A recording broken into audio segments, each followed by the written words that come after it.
nagpapasalamat ako sa pagkakataong maging inyong guest speaker sa araw na ito. Naway magsilbing gabay sa inyo ang mga aral na inyong natutunan. At naway magpatuloy kayo sa inyong paglalakbay sa buhay.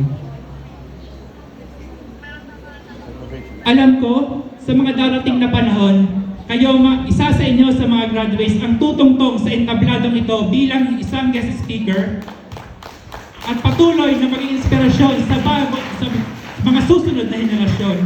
At sana, hiling ko lamang, huwag niyong kakalimutan ang ating mahal na paaralan, ang paaralang elementarya ng Mahayahay. Dahil tulad nga ng binanggit kayo ni Sir Mortel, ang Mahayahay ay kilalang kilala hindi lamang dito sa bayan ng Lemery, hindi lang sa buong lalawigan ng Batangas, kundi sa buong rehiyon ng Calabarzon. Kaya,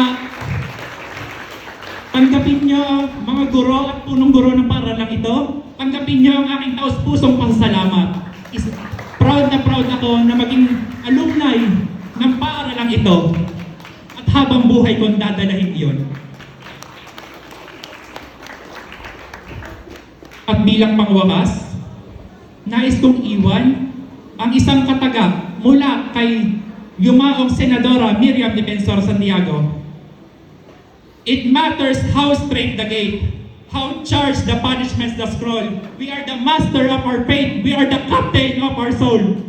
Muli, maraming salamat and congratulations, Batch 2025.